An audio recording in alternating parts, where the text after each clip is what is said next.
Bismillahirrahmanirrahim. Assalamualaikum warahmatullahi ta'ala wabarakatuh. Alhamdulillah Rabbil Alamin. Wassalatu wassalamu ala syarfil anbiya al-mursalin wa ala alihi wa sahbihi ajma'in.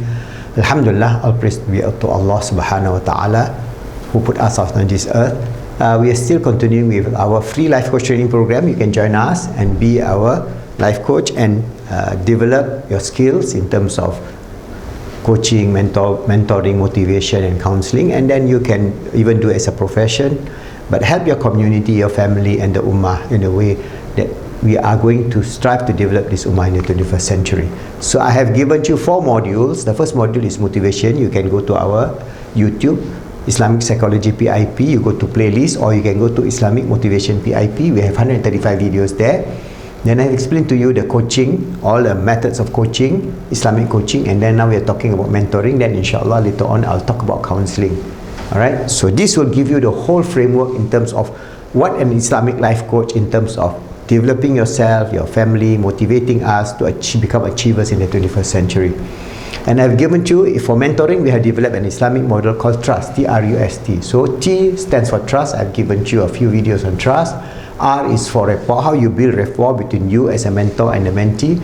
And U is unique, what are the unique characteristics of each individual mentee and human beings as a basis in which we can develop our understanding of uniqueness, so that you know the difference of each of your mentee and how you can help them achieve their full potential.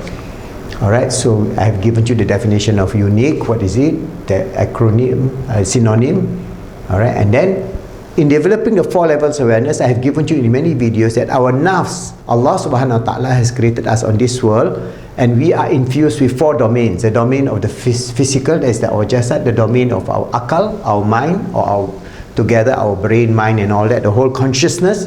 Then the domain of the heart, we have our physical heart linked to our spiritual heart, and then the domain of the ruh. So all this is interacting, and if it is in balance, then we will be able to achieve success in this world and the hereafter. Alright, so what is important is that each and every one of us have unique characteristic, and this is Hujjatul Islam, Imam Ghazali. 900 years ago he has explained this to us, that in so far as all the domains of our spiritual, emotional, mental and physical self, we have the characteristics that is prevalent in developing a holistic, successful human being. And this is written by Imam Ghazali in Ihya Ulumuddin and his other books. Alright, you can understand how he developed the psychology. Well before modern psychology, he has developed so deep an understanding of psychology that it will be you can actually realize this is so modern in a sense. Alright, by 900 years ago, we Muslims have achieved a level of understanding, because intrinsically the nature of the human self, the nature of consciousness, only the Muslims can explain in detail, because we have the Al-Quranul Karim and the Sunnah of the Prophet. Because all the rest is just muddling around. They are trying to explain, alhamdulillah, whether they are coming from the science of non-duality or whatever, let them do, okay? But we have the full concrete nature of understanding of the uniqueness of our existence on this earth, and who we are, where we are going to, and what we're going to, what are we supposed to do on this earth. Alright, so Imam Ghazali has explained that our analysis, our thought, our consciousness have unique characteristic. That means the uniqueness of Mr. A is different from Mr. B, Mr. C, Mr. D. That we have our predisposition, and if our predisposition is controlled by our anger and passion and greed, which is the lower nafs, the nafs which I've explained to you in so far as the physical, this is where the human being now is dwelling. Anger, passion, greed. Alright, then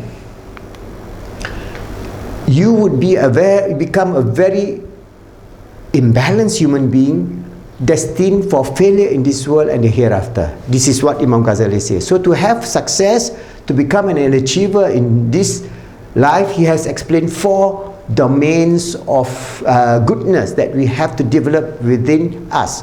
That means some may have more, some may have less. So he explained that the 4 fundamental uniqueness of each and every one of us is, first, we must develop wisdom. What does he mean by wisdom? Development of the nafs or the self that can distinguish between truth and falsehood. So you must have the wisdom to know this is good, this is bad. Addiction, is it good or bad? It is bad. You're going to get addicted to video or pornography or cocaine or TV or whatever it is. So that is addiction. Alright? That is bad. So we must know how then to control addiction, because we cannot say we don't have desire. Every single human being created by Allah subhanahu wa ta'ala will have passion, will have desire, will have greed. But it is the control, Imam Ghazali says, of how you balance yourself so that you have the wisdom to make the right choice. And this is where a lot of our mentee, they fall into the trap of making the wrong choice. So if they cannot have this wisdom, alright, the hikmah of being able to navigate this life, they will face a lot of problems. So you as a mentor, yes, we have our own deficiencies. We are not perfect. We are human beings. We have our own incongruencies. We have our own challenges that we are facing. But inshallah, we have more of the quality of wisdom so that we can transfer this wisdom to our mentee. Alright? So the first principle, domain of unique character, is the development of wisdom. Number 2 is development of courage.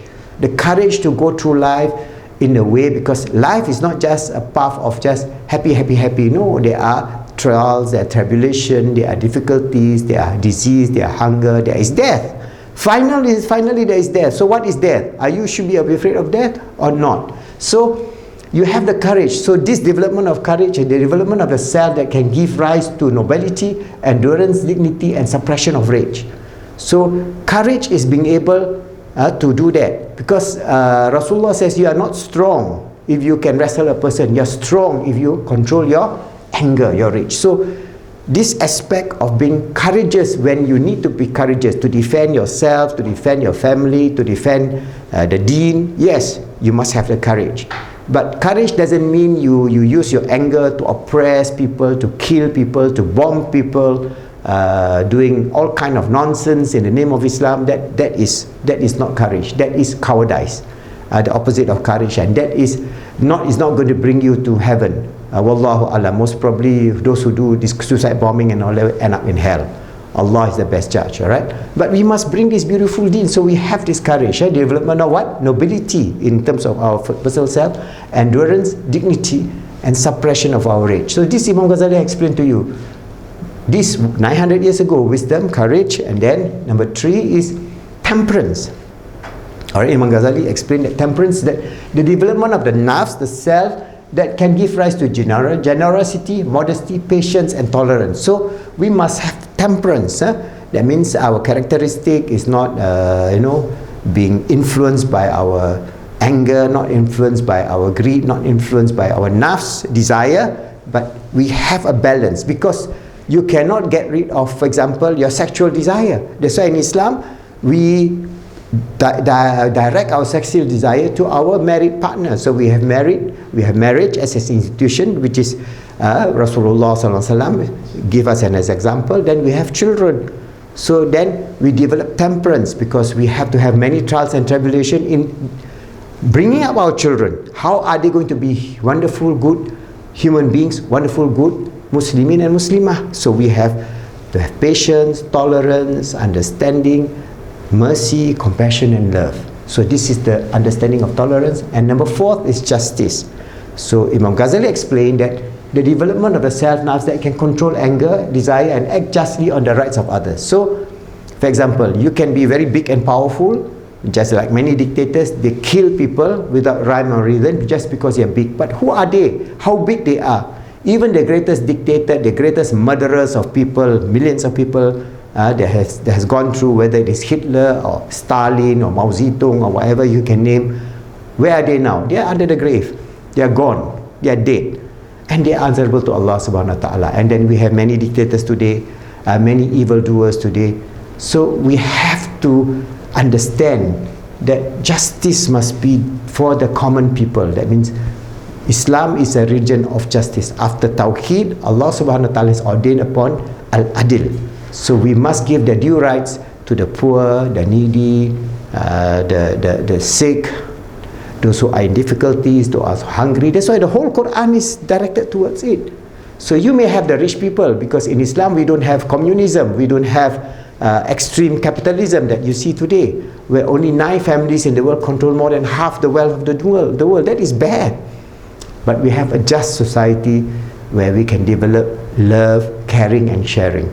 So it is this whole idea of all these 4 unique characteristic traits that must be developed in balance, back to the